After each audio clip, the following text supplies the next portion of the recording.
So, good evening, everybody. Good evening, everybody, and welcome to NVNR session number 113 on nocturnal wildlife of Sri Lanka. This webinar series on environment and conservation had a humble beginning, as already stated by Mr. Harikumar Manar. It sprung from the sensible thought of himself, that is, Harikumar Manar, an eminent birdwatcher and environmentalist, and a few of his friends, Sri Jayakrishnan Manar, another environmentalist, Dr. Sri Kumar, President, Kottayam Nature Society, and Sri David Raju of Tadoba Red Earth to utilize the days of lockdown meaningfully to provide exhaustive and up-to-date awareness on biodiversity and to spread the message of conservation. Now that we have successfully completed 112 webinars, providing exposure to the radiance of erudition and authenticity of stalwarts in various domains associated with nature and environment, this webinar engraves glittering history of organizing this much series of webinars in English and also in our mother tongue Malayalam within a short span of 10 months. Today, we are privileged and blessed to have with us Sri Chaminda Jayasekhara, a veritable doyen on nocturnal wildlife, an area of knowledge least explored, I should say, as it warrants relentless perseverance, patience, and commitment. Sri Chaminda is unequivocally the personification of all these, especially commitment, I would say, because, as you have seen, he has joined our meet right ahead of time. 6:45 itself, he has come and is waiting for the participants to join. That itself is ample testimony to his commitment to the field of conservation and spreading the message of nature conservation. Sri Chaminda is a personification of this, as endorsed by the title he holds as the globally acclaimed authority on elusive nocturnal primate, the slender loris. His missions to spread the message of conservation, which are innumerable, starts from the year 2009, when he joined as a naturalist with Jetwing Hotels, where he established the first ever loris conservation site the very next year, that is in 2010.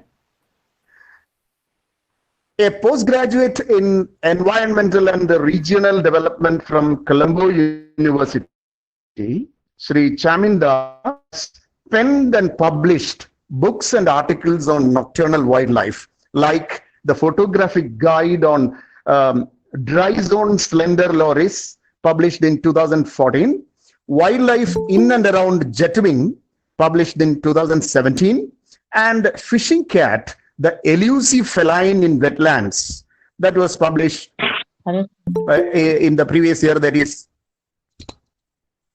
was published in 2020, to mention a few. His inimitable passion for conservation is evident in the establishment of the Loris Conservation Fund that he raised in 2014. His unbeaten record of spending 1,500 nights in the wild with slender loris has earned him accolades from the National Geographic Channel and the BBC. So, I am greatly privileged and elated to introduce this polymath, Sri Chaminda Jayasekhara, to the participants, and it is your obligation to make this session, to make the most out of this unique session. Thank you all, and thank you, sir. Over to you, Sir Chaminda, sir. Thank you, Mr. Krishna Kumar and Mr. Hari Kumar. Now I'll share my presentation. Good evening to you all.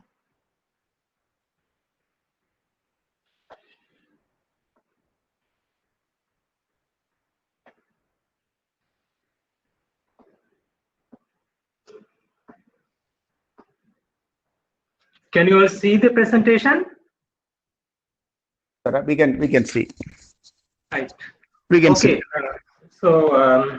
Thank you very much for giving this opportunity for JetPin and especially for me to conduct this presentation.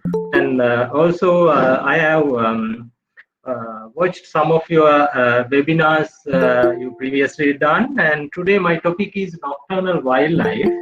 Actually, here most of these information I gathered mainly from the dry zone of Sri Lanka. And before heading to the main presentation, I'll give you a brief introduction about the location and the habitat. So in Sri Lanka, we can divide the country into three main categories. They mainly depend on the weather pattern. So there are three climatic regions. The first one is the wet zone and the dry zone and the intermediate zone. So most of the species here today I'm going to talking about are based on dry zone of the country.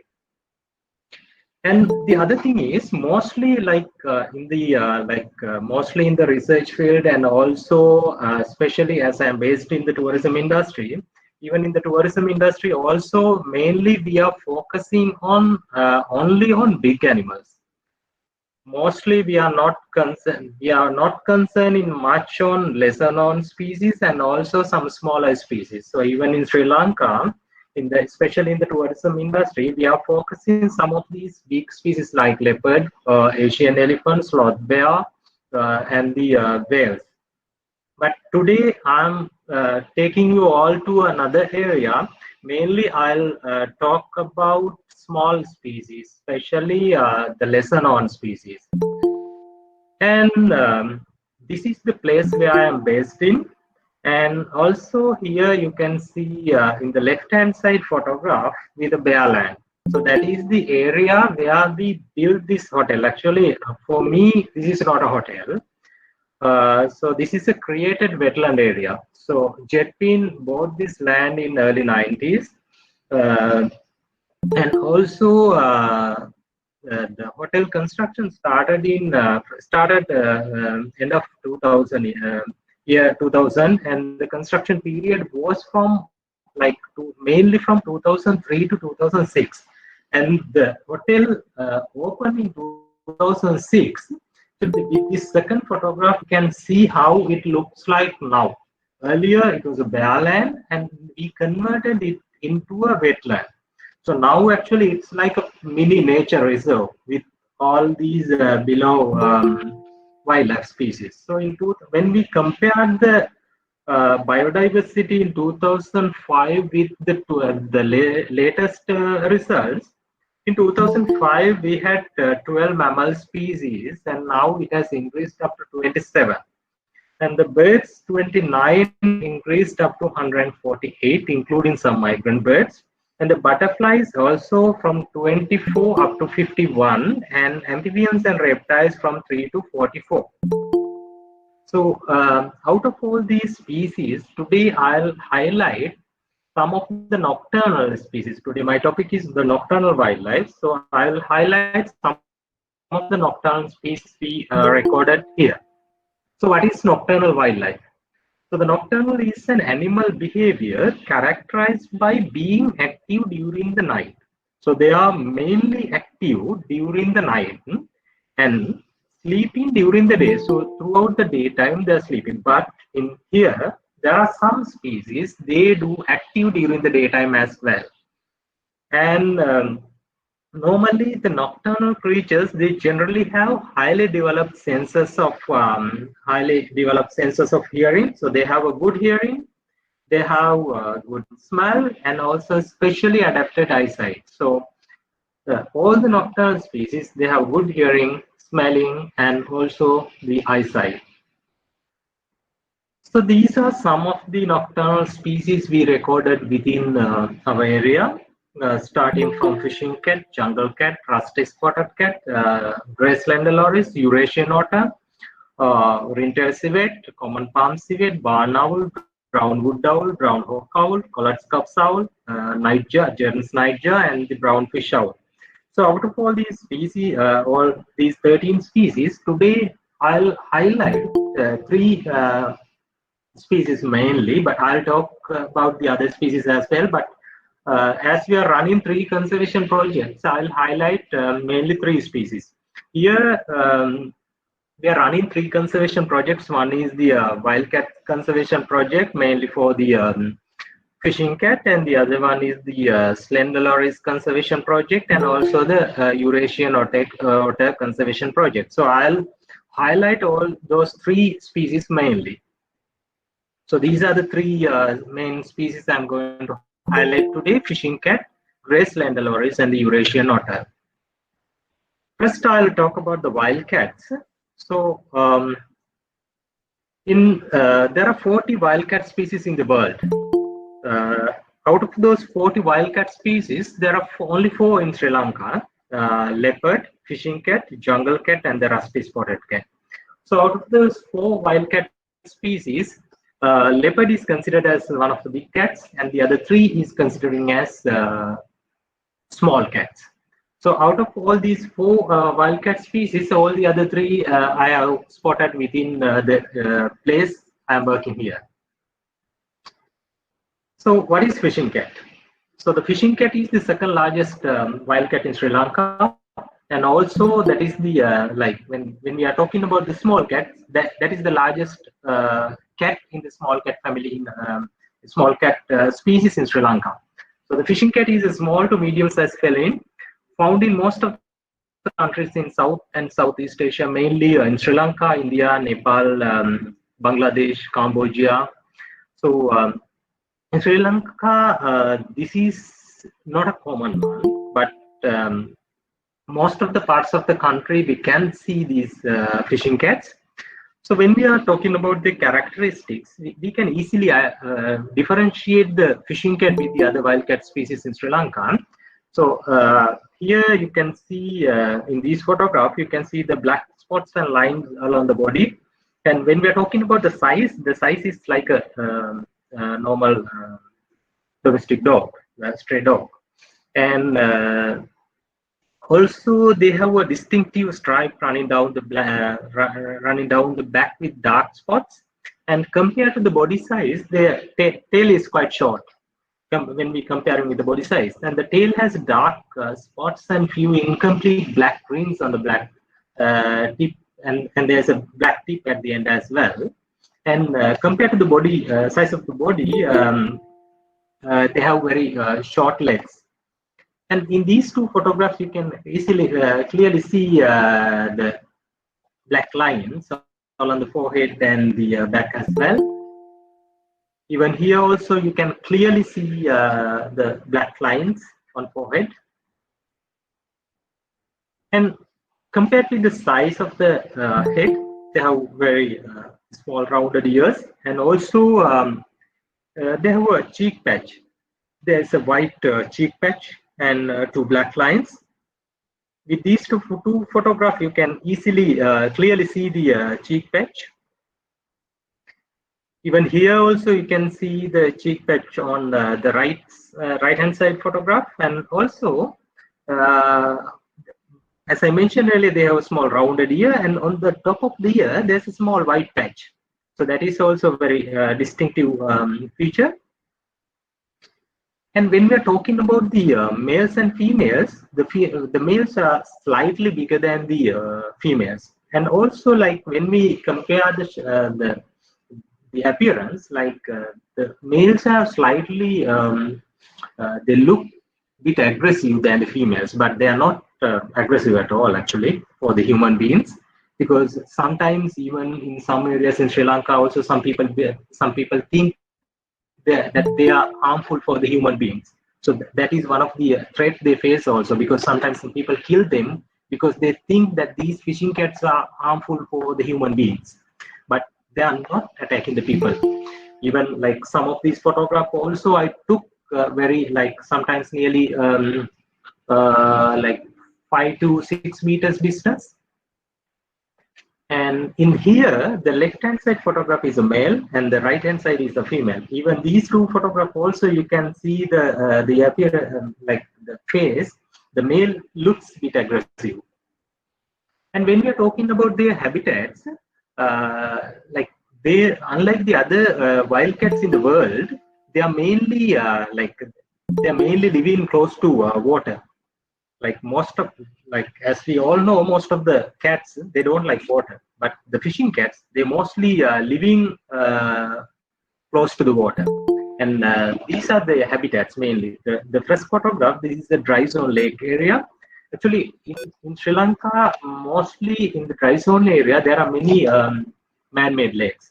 With those, there are many irrigational canals, because the dry zone mainly depend on the paddy cultivation and the other cultivations as well. So because of those cultivations, there are many irrigation systems. So those irrigation systems are the perfect habitat for them. And the middle photograph, that is an urban habitat. So the middle photograph, actually, the Sri Lankan Parliament, around there also there are some records, because there are plenty of wetlands in Colombo as well. And the mangrove habitat, and also the lower photograph is a paddy field with a small irrigation canal. So these are the perfect habitat for the fishing cats. And in this photograph, actually, this is a perfect place for the fishing cat, because the thing is that with the water, as their name, actually, they are mainly feed on fish. So that's why they are coming to the water. So in this photograph, you can see the lake area, and also behind the water, there's a thick vegetation area. Actually, this kind of places are the perfect habitat for them. The reason is, like, even during the daytime also, if like they can easily reach to the water to drink or to catch a fish, and also they can rest in that thick vegetation area. Actually, this is within our hotel area. Actually, with this place, actually with this black ground, you can see a fishing cat with the daylight as well. Actually, from this place to the hotel main building area is nearly 20 to 30 meters distance. So though the people are close by, like these kind of places are the perfect habitat for them. Reason is they can easily get into the vegetation and rest. And here, even with this round also, you can see a fishing cat. Actually, like this is close to a lake. There was a small water hole there. Actually, like these kind of places, there are plenty of small fish and also frog and some other aquatic, even sometimes aquatic birds as well. So they, during the night time, they're staying close to these kind of water holes and the lakes, and they are trying to catch the fish. And when we're talking about their feeding behavior, they mainly feed on fish, but they feed on they prey on frogs, snakes, rats, and also some nocturnal, not only the nocturnal birds, like the other birds as well. Sometimes I have seen, when I checked their scat, I have found some parts of the peacocks and also the jungle fowls. So they have feed on other birds as well. Here on the left-hand side photograph, you can see one fishing cat staying close to the water, waiting for a fish. And the next photograph, you can see these two are camera trap images actually. The next photograph, you can see a fishing cat with a fish. And when we are like talking about the feeding behavior, they have a few different types of hunting techniques. Actually, this is how they are trying to in this video. That's how they are trying to catch the fish, but unfortunately, it couldn't catch a fish there. They're staying edge of the water, and then they jump into the water, and also sometimes they're using the paw to catch the fish. And I'll play it again. So that is how they're trying to catch a fish. And actually, this one, this is also camera trap video footages got last September. And here, this video, you can see it's going inside to the forest with a fish. So they are catching the fish and they are taking that fish out from the water. And here in this photograph, I took this photograph like 2 years back, around 1:30 in the midnight, early morning actually. Like in this place, there's a snake. I took this photograph with a distance, so most probably it could be a rat snake. So it was eating the snake. And when we are talking about the threats, the main threat, same as the other species, the main threat is the habitat loss, because they are living mostly in the wetlands. So the wetlands are disappearing now because of the development projects, and also sometimes when the population is increasing, the people are building houses, and sometimes even some farming activities as well. And also these two photographs, you can see one roadkill, actually the result of a road accident. So this is one of the fast becoming threat for all the small wildcat species in Sri Lanka, because the thing is most of the roads are close to the wetlands, lakes, canals. And also now after the war period, now most of the roads are carpeted and well developed. So especially during the night time, the speed of the vehicles are really high. So because of that reason, these cats are facing a biggest threat. So these two are as a result of that road accidents. And the other thing is the wetland destruction, because of like sometimes the people dumping the garbage close to wetlands. Actually, this photograph taken by one of my friend in Colombo, and this is near a wetland area in Colombo, and these are the polythenes, rigiforms, and all. So because of these things also, the quality of the water or getting low. Because of that reason, the fish are disappearing, so they're directly affecting to their food source. So this is another problem.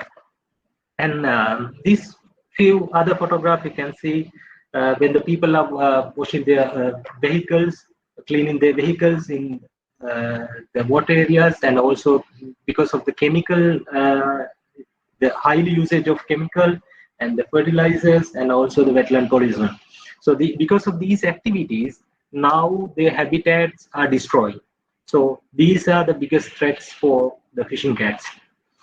And to minimize these kind of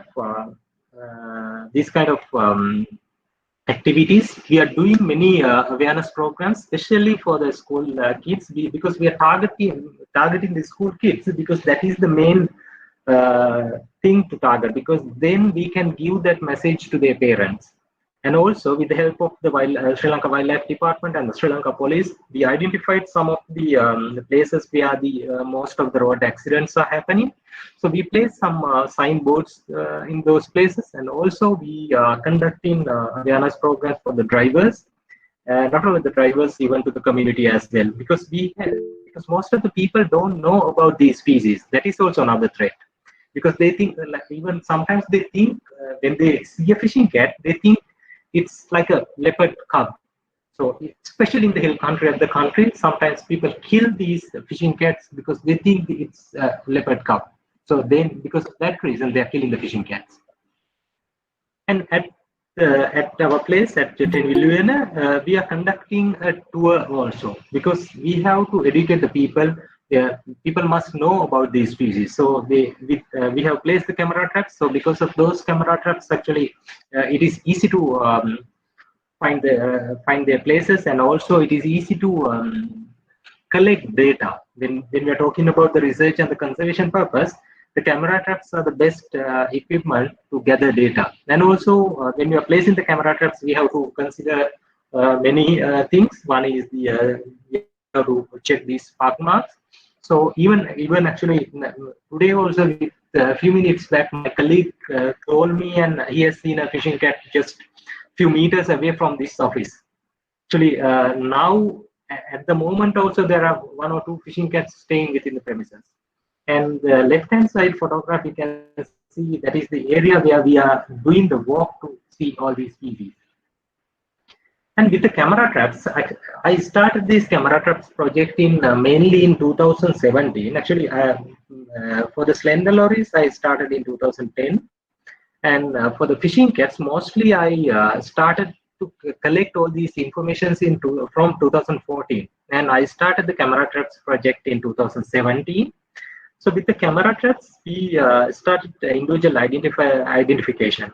So with the camera trap images, camera trap videos, and the other photograph and the physical observations, we identified 7 individual fishing cats within our 28 acres of land.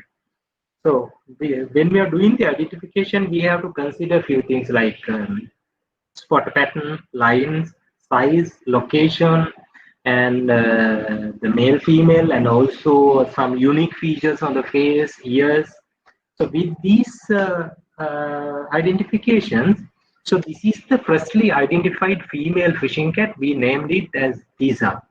So actually, with the camera traps, I was able to capture them during the daytime as well. So this is Tisa. When I got this photograph in 2017, so then it was nearly 2 years old.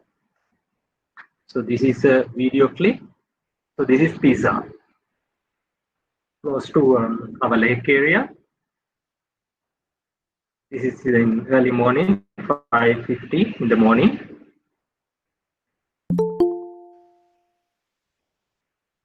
So with these camera traps, I was able to find a place. So this is the place where they are resting, especially in the evening when they are coming out from the thick vegetation area. They're resting here, even sometimes during the daytime as well. And here, like when they're coming out in the evening, this is around 6 in the evening. So they just stay in there for a few minutes, and sometimes they're sleeping there also. So that's why I placed few cameras there to capture their movements. And with these camera traps, I was able to find, earlier we saw the Tisa, this was a male. Yeah, if you can see clearly, we could see the testes clearly. So it was a male. Sometimes, like the males, they do not come with the female every day. Like mostly they are coming to the female area, especially for mating. So like mostly we can see the female in the same territory, but sometimes the males are coming to that territory, but they are not staying with the female most of the times. And this is the daytime clip around 4:15 in the evening. So this is Tisa. So the main identification feature, actually most of the cameras I placed here targeting the Tisa because it's quite short. Here you can see clearly when compared to the body size, the legs are quite short. And here, like as I mentioned earlier, there are quite few different types of individual identification. Then we are considering spot pattern, some unique markings. But here, the Tisa, it has a small cut mark on its left ear. Here, our right ear, but the Tisa's left ear, there's a small cut mark. So that was the main identification feature. So this is in 2017. This is also even during the daytime. And this is a male. So as I mentioned, because of the camera traps, I was able to find this place. So even the male also, when it is visiting that area, it was using that place as a resting place. So here, so as I mentioned earlier, the face looks a bit aggressive compared with the female, and also it's quite big and tall because I placed the cameras here mainly targeting the Tisa, but here in this video you can see it without head because the reason is this is quite larger than the Tisa. And the next video, this is that female, the male we saw earlier. It was resting at the same place around 6 in the evening. Actually, from this place, they are directly looking at our main restaurant and the main swimming pool area because from here to that place is nearly 20 to 30 meters distance. So especially during the dry period, mainly from mainly from May up to October, we can easily see the fishing cats from our main building. Even sometimes, even this day also, one of our guests, when he was in the main swimming pool, he has seen these fishing cats. And then in 2 years later, in 2019, even 2018 also we saw this fishing cat, but in 2019 there was a quite interesting thing we found. The same one, Tisa, we found it with one eye damage. Its right eye was damaged. So the reason might be these cats are territorial, sometimes because of a territorial fight, or sometimes might be with like when they are trying to catch something, so then they got injured. So might be that reason.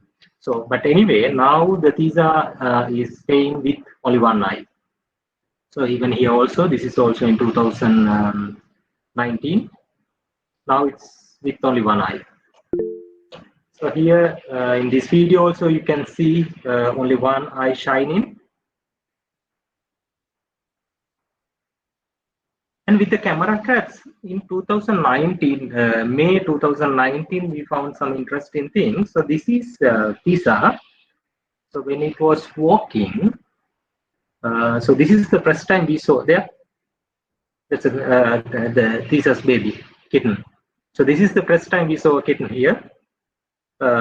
Here in the like we captured the kitten. Earlier I have observed the kitten, but I couldn't photograph or to get a video. And even here also. So that is Tisa. So now from the back side of the Tisa, you can see two eyes shining. So that is the kitten. We named it as Hibu. So here again, Tisa it's smelling something because like as I mentioned earlier, they are territorial. So when they are walking, if they find scat or the urine, then they are smelling because they are checking whether there is any other fishing cats in her territory. So that's why it was smelling there. And here near the lake, again the Tisa. The right hand side of the Tisa, you can see another two eyes shining. So that is the Hibu. And these are not, there are another small shines, but those are not the animals. Those are some of the partay lights that we have at the hotel. So this is Tisa. This is Hibu. This is the kitten. So then it was nearly like 4 to 5 months old. And this is Hibu when it was 10 months old. And same as its mother, it also has a unique identification feature on its right ear with 2 cut marks. The Tisa had on its left ear with 1 cut mark, but this one has 2 cut marks on its right ear. So that is how we identify the Hibu. Now it's a fully grown now it's fully grown one. When I got this photograph in September, with this video in September, it was with a partner. So that's a male one walking, and this is Hibu. It is staying with the partner.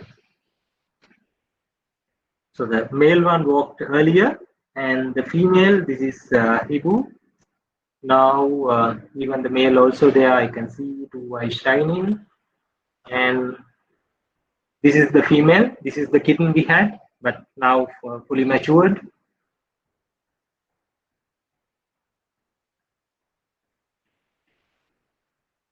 So this is Hibu in July. And in this video, if you can increase your volume, you will be able to hear the call of the fishing cat. Actually, this is a male, because the thing is like it's like the mating call, because a few minutes back the female was there. So then that's why it was calling. So if you can increase your volume, you can hear the fishing cat call.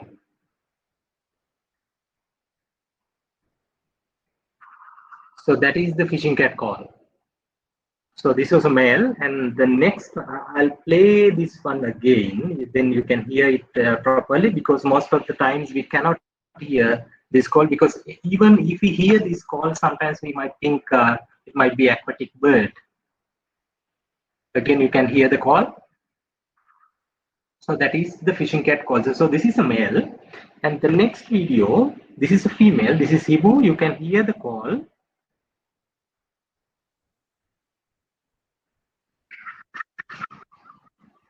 So that is female. Because most of the times, like the cat, it's quite different with the when we are thinking on cats, this call is very unique to them. Again,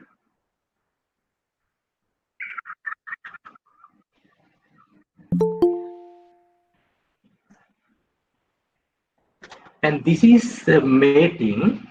Actually, unfortunately, on that day, I had 7 camera traps there, but unfortunately, this camera was with low battery, so I couldn't capture the full mating scene. But I had very small clip. So this is the mating. The Hibu is mating with another male. So very valuable video, but unfortunately, I could get only a few seconds.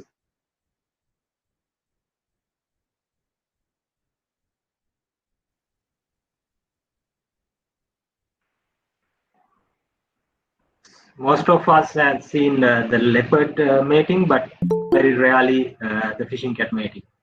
And this is after the mating.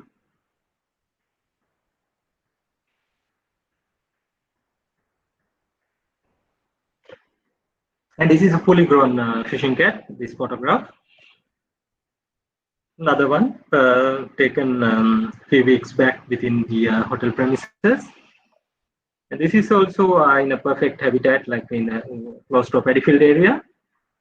Because in the paddy fields also there are many like rats. So that's why the fishing cats are staying on the paddy fields areas as well. And this is the daytime, but this is not in a wild actually. This is like captured in a captive location. Even this one also. And then I'll move to the jungle cats, but I will not go deeply like the fishing cats. This is the third wildcat species in Sri Lanka called jungle cat. It is quite easy to differentiate with the other cats because of they have a plain yellowish brown color. And also compared with the head size of the head, they have large ears, with pointed ears, and also the tail is with some black rings. And in this photograph I took on a carpeted road. The thing is, like sometimes during the night time they are coming to the roads, because then they can get some insects, and also like sometimes some small mammals, rats, they got killed by the road accident, so they feed on that. So actually that is also another reason to face the accidents. And this is a fishing cat walking, jungle cat walking. So here you can see they have the long body and the short tail with the black rings. And also when you can see clearly the legs also with some dark lines. And there were black tip on the edge of the ears. This is how when they are walking, then they are running actually. Another photograph of a jungle cat. And this is a video clip of jungle cat.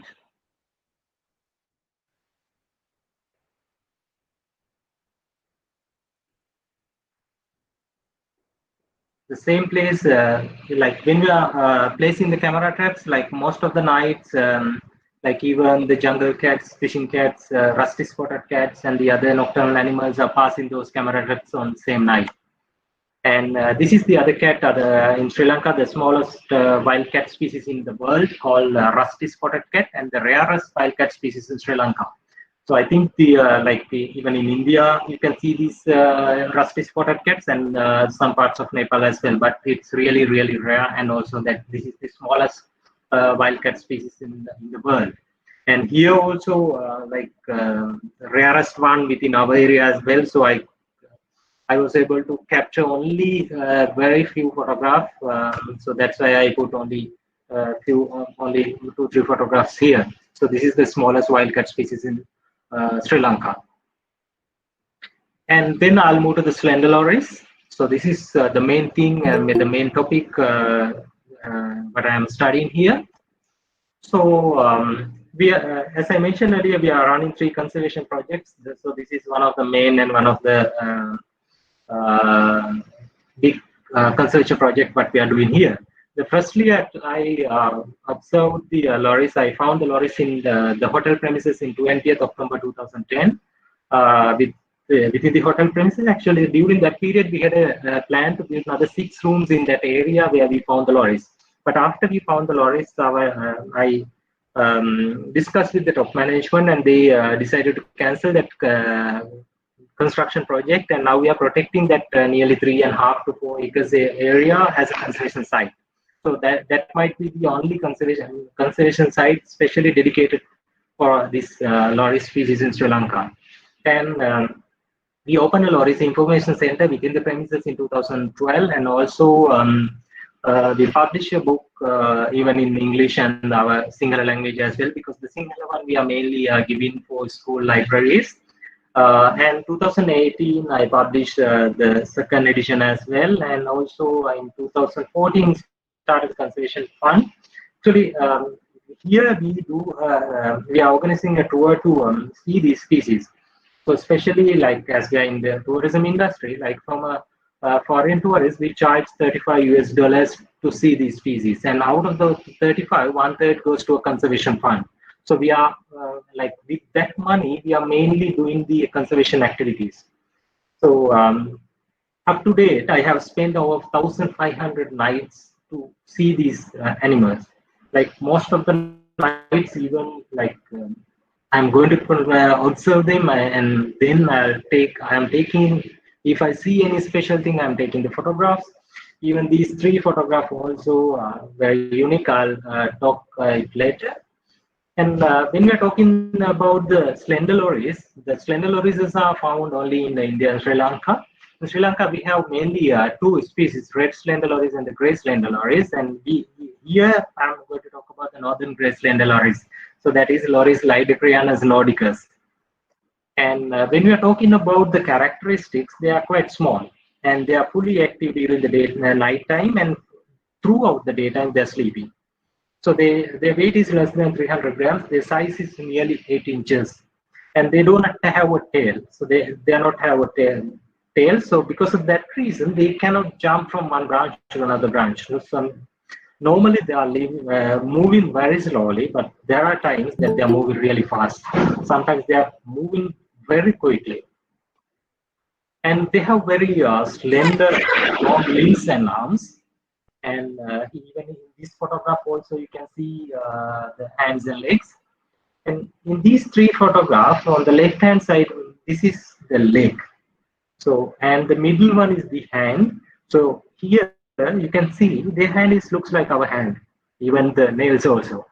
And the third one, hand and leg, and the leg, one of the finger with a fingernail. So when they are doing scratching, mostly they are using this fingernail. So here they have a long fingernail.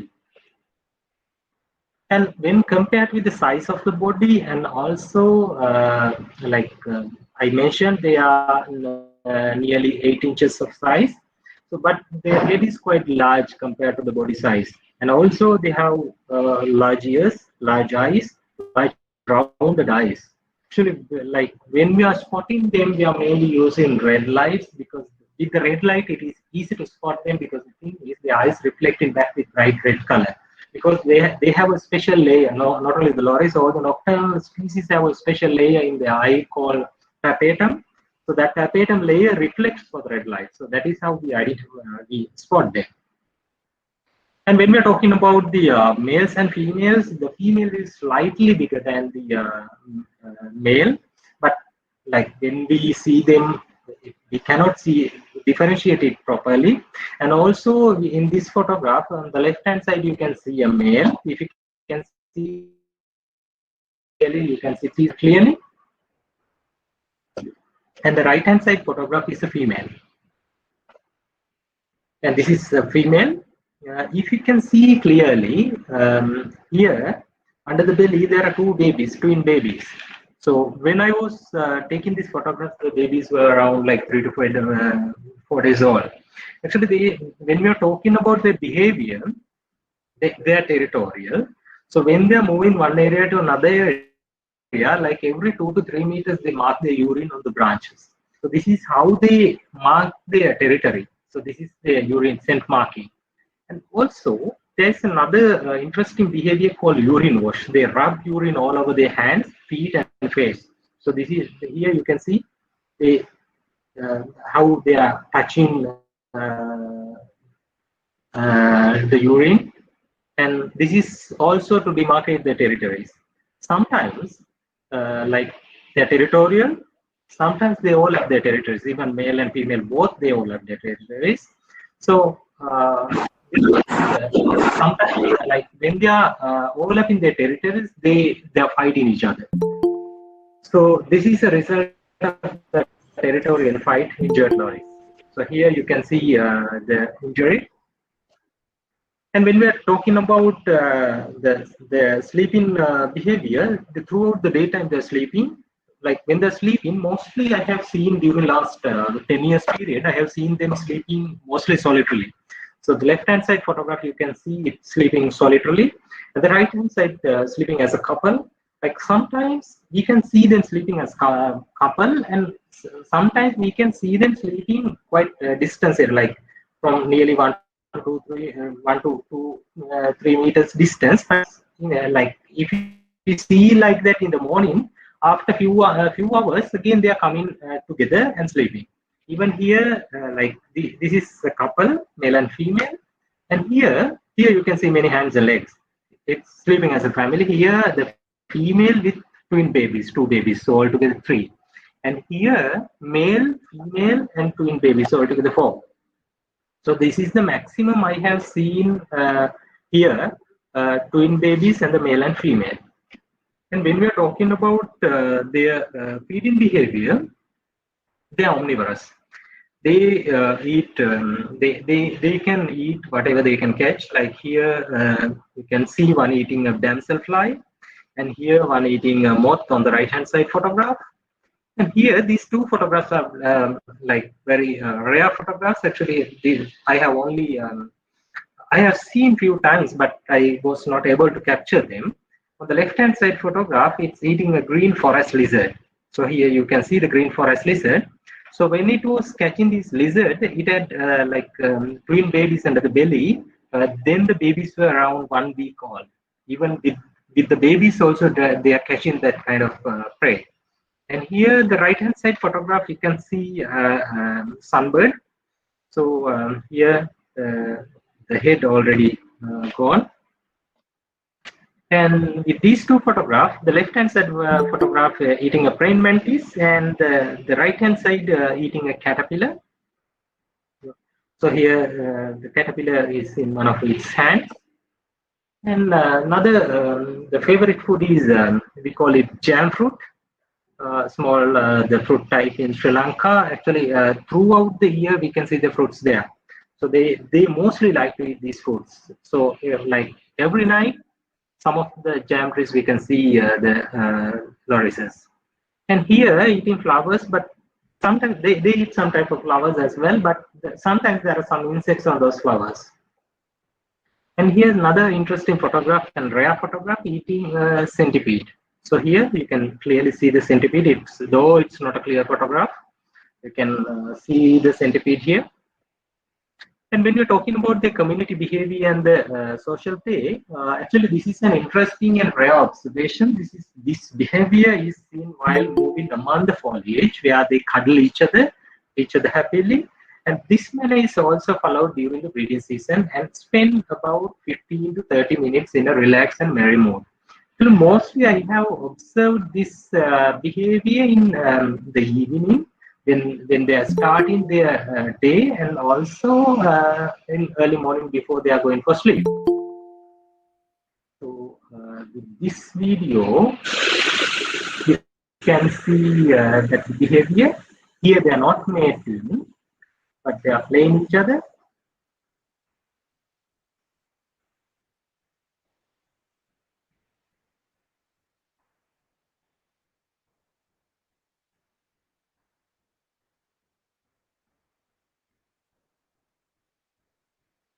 So even when they are mating also, they are following the same behavior. So mostly I have seen this behavior in the evening around, like, let's say 7:38, and also early morning around 4 to 5. So that time period. And when we are talking about the mating time, the main mating period is from November to January, and the gestation period is around 5.5 months time. So I have seen, mainly I have seen the babies from mid March up to end of June, July period. So the main mating period is November to January, but sometimes in any case, like let's say they have a baby in March or April, in any case, if they lost their baby, if the baby dead within the first month or 2 months time, again they can breed in end of the year or in January. Even this year also we had the same situation happen here, because the baby, one of the female loris had the baby last year March, and within just 1 month, 1.5 months time, that baby was dead. So because after that again they breed, and now we can see a baby. Even a few days back I photographed it. I will show that photograph as well. And in this photograph, it's a female loris, pregnant loris. You can see the belly area with a big belly. Actually, this was 6 days before the birth. So when they are like, we had few twin babies born here. So when they have the twin babies, actually the belly is quite big. So here the same loris with the twin babies after, when the babies are 6 days old. So normally when they have the babies, the mother carry the young under the belly area. Also sometimes they carry their young on their back as well. And they are doing this like mainly first 30 to 35 days, sometimes 30 to 40 days, they're carrying the baby like that. After that, they're keeping the baby in one place in thick, thick vegetation area on a tree. We call it baby parking. So then they are they're keeping the baby there, and then they're going to find food. But then during that period, they're leaving the baby in the evening, and they're coming back to the baby next day morning. So throughout the night time, babies are staying alone. So that is the time that they are trying to, that they are learning how to catch the insects, and also that is the time that they are selecting their territories. And here the same loris with the babies, twin babies, when they are 1 month old, taking one baby on the back. And mostly they are living solitarily, but sometimes the male and female we can see together, even when they have the babies also within first 10 to 15 days. You can see the male also close vicinity. Even here you can see this is a female with a baby under the belly, and the male also there. But you can see it for a few minutes, or like let's say half an hour or 1 hour, then again they are leaving. But sometimes during the daytime, again they are coming together and sleeping.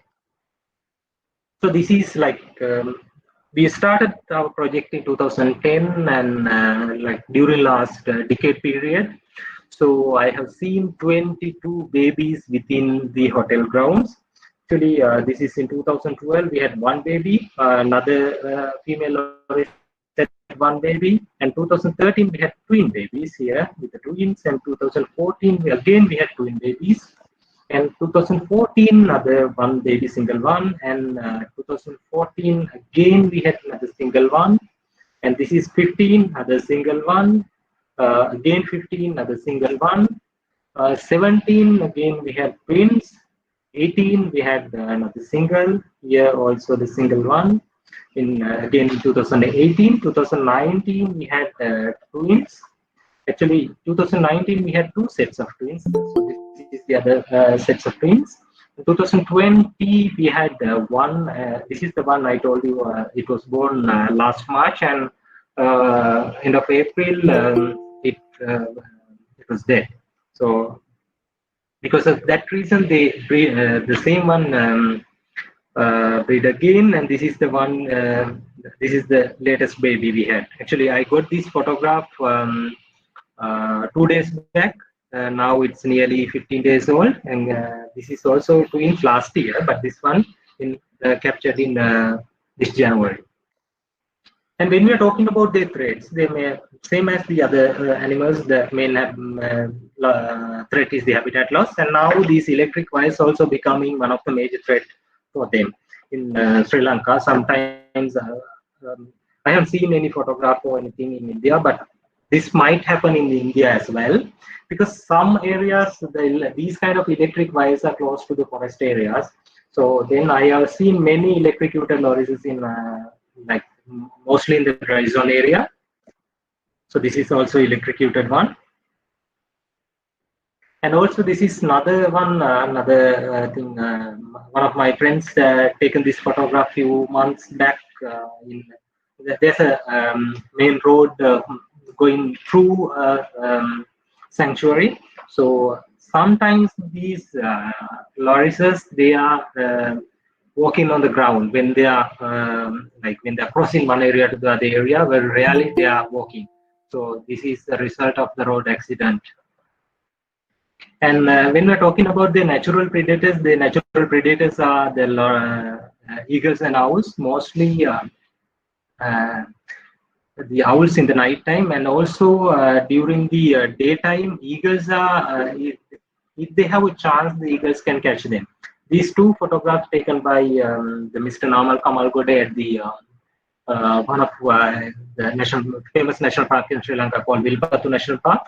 And this is taken by Mr. Kamal Naufur at the Kaudul National Park. Kaudul is very close to us.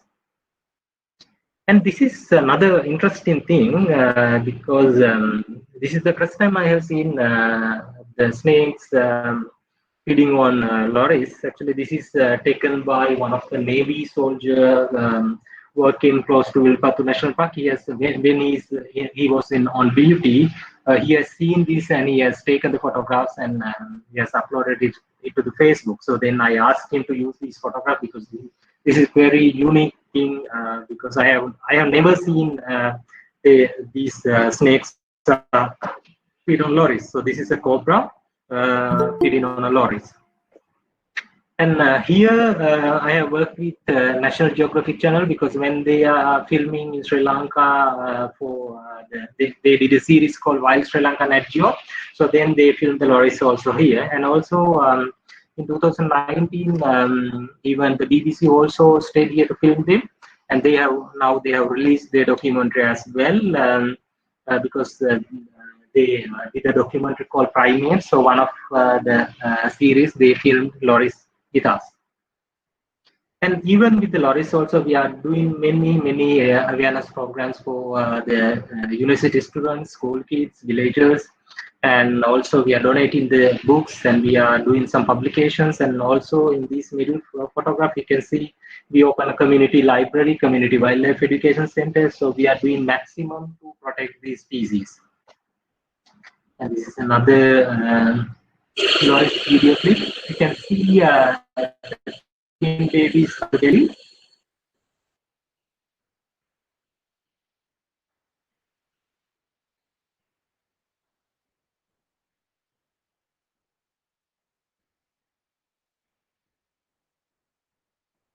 So you can see the babies, like when it is coming out, you'll be able to see the babies. So that is how they are moving when with the tree branches.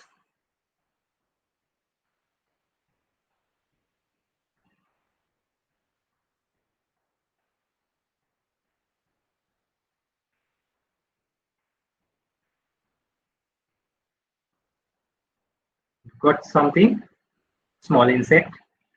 So there you can see the small babies under the belly. And now I'll move to the Eurasian otters. Actually, like in Sri Lanka, though there are 13 species in the world, in Sri Lanka we have only one otter species called Eurasian otter, Lutra lutra. But most of the people don't know about these species because, like, sometimes they misidentify them with the mongoose. Sometimes when they see a otter, they think it is as a mongoose because the shape is little bit similar, but there are quite different. There are many differences when we are comparing with the mongoose and the otters. But in Sri Lanka, we have only one species. Even in the hill country, the coolest area of the country, with 5 to 10 degrees, and also in the dry zone, like around 30 to 35 degrees. Also, they can live the same species in different climatic regions. And for them also, these are the perfect habitat, paddy fields, because the paddy fields, actually the paddy fields, their main food is the fish and also the freshwater crabs. So because of that, there are plenty of freshwater crabs in the paddy fields.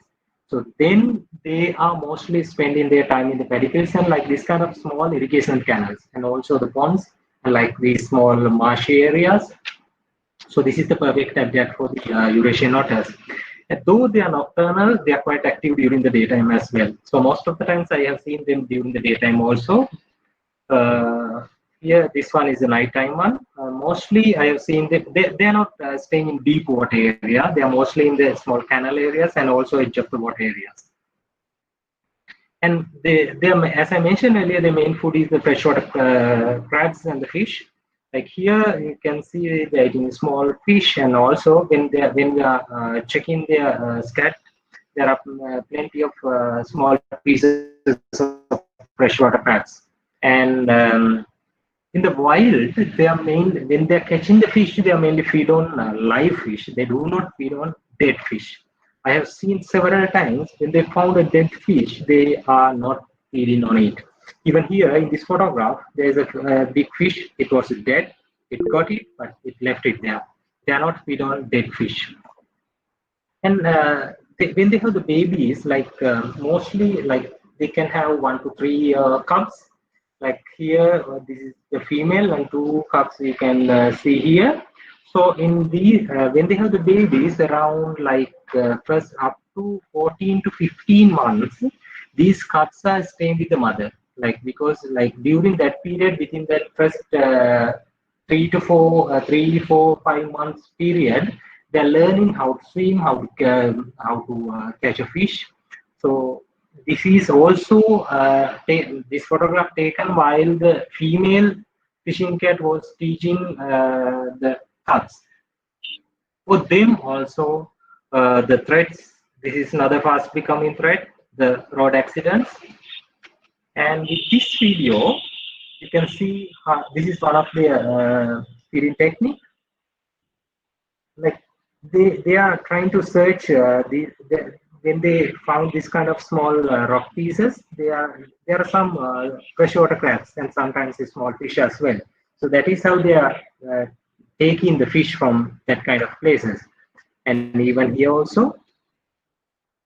So when they found small fish, by using the both hand, they're eating them. So that is how they eat the fish. And here it's not much clear. It's taking big fish from the water and going away from the water area, because when they catch a small fish, they are eating it from when they are staying in the water. But if they catch a big fish, they are taking it out from the water and eat it. And in this video, you can see the female, the mother otter, and the 2 otter cubs are going behind. So that is how they are learning during this period how to swim and to catch. So they are the mother otter teaching the babies. And here they are also territorial. So this is how they mark their territory. Put scat there, and we call sprains actually for their scat. And another one going away from there. And here another otter. This is in last December. When they are moving one area to the other area, they are running on the ground as well. And there are 3 civet species in Sri Lanka. Out of 3 civet species, 2 in the dry zone area, ring-tailed civet and the common palm civet. The other one is the golden palm civet. But we have only, in this area, we have only these 2 civet species. So this is the ring-tailed civet. Mostly we can see them in the agricultural areas. And sometimes when we see them with the distance, some people misidentify them as a fishing cat because of the fur color. Otherwise, the head and all totally different. But sometimes when by looking the fur color, sometimes some people misidentify them as the fishing cats. So even here you can see the ringtail civet. Ringtail civet again. And this is a video, camera trap video of a ringtail civet. The civets are quite common when compared with the other species in Sri Lanka. These are quite common, and even every home garden, most of the home gardens, we can see them. And another ringtail civet family.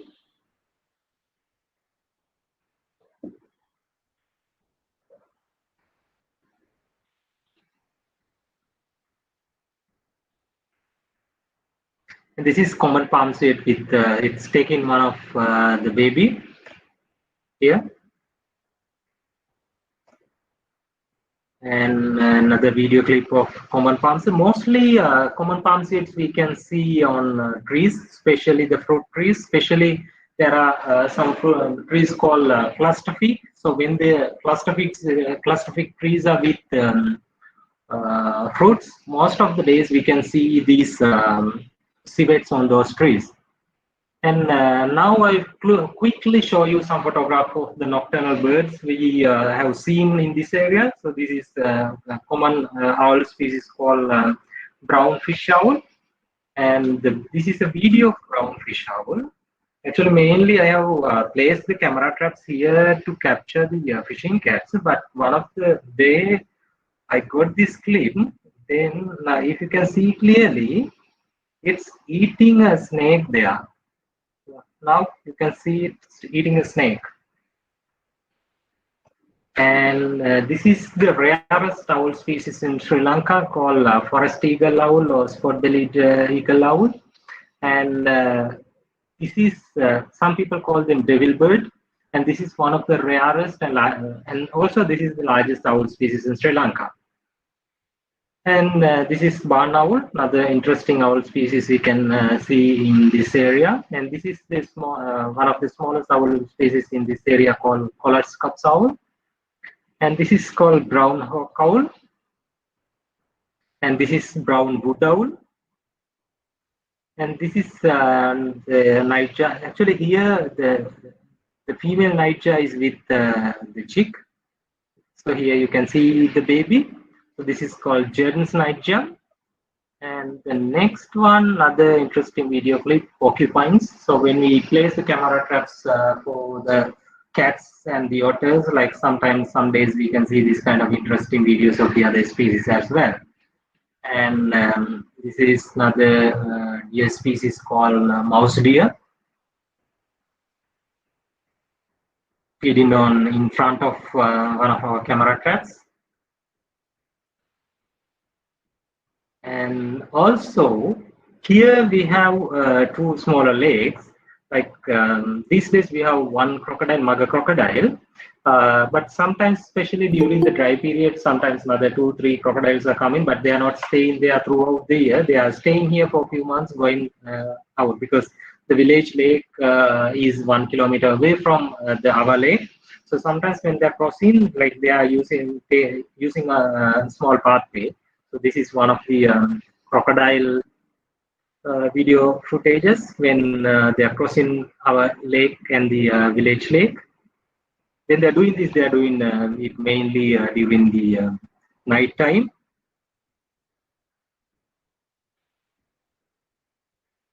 And the next one.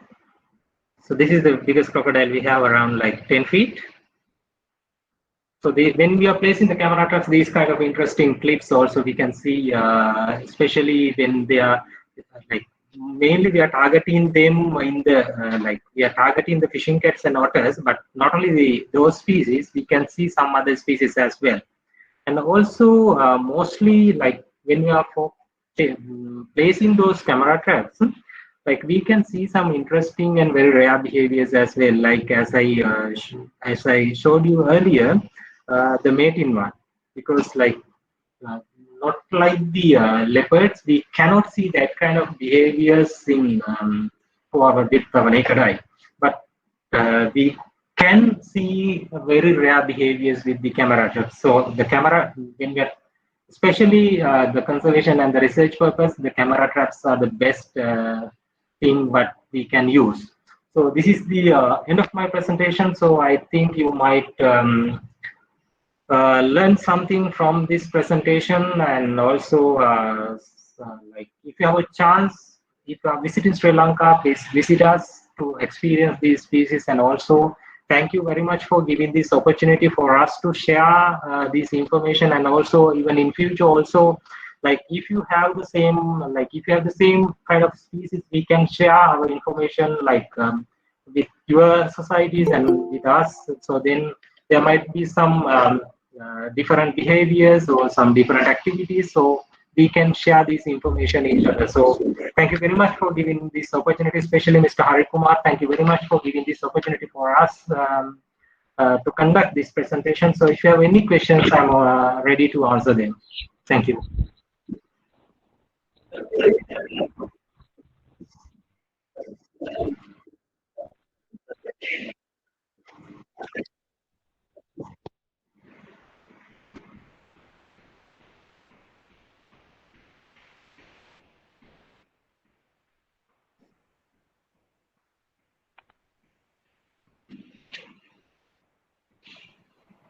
Hello, thank you, sir, for your presentation. Hello, thank you very much for the presentation. Ask you one question. Is the fishing case Mr. Vasudevan, the voice is not clear.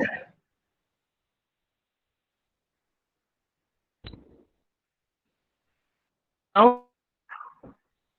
Hello? Me. Hello? Cannot hear properly.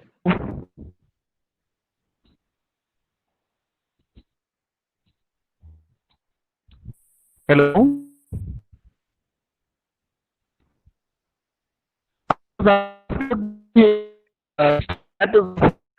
The cat. You can carry your little cat.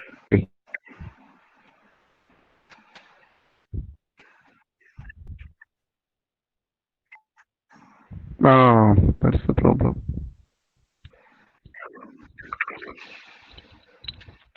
Okay, sir.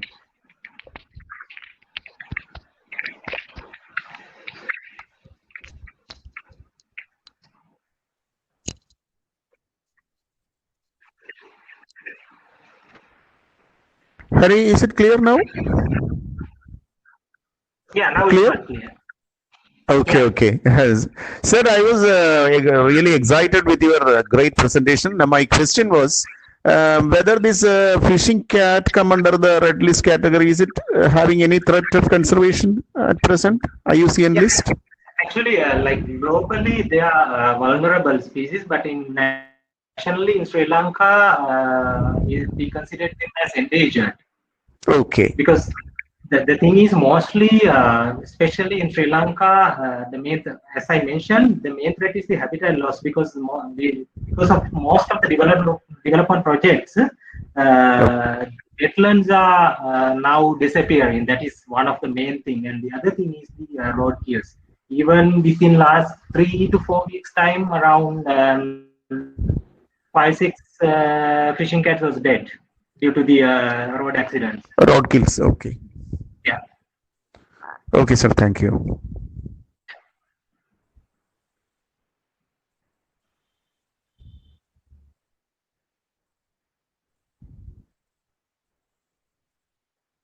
Hello, sir. Is there any close relative of this fish cat in India?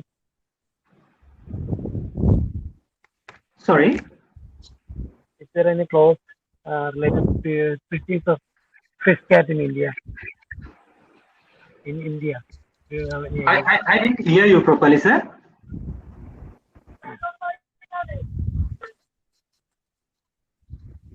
Is there any fishing cat? Actually, in the Indian one and even in India also we can see the same species. Yeah.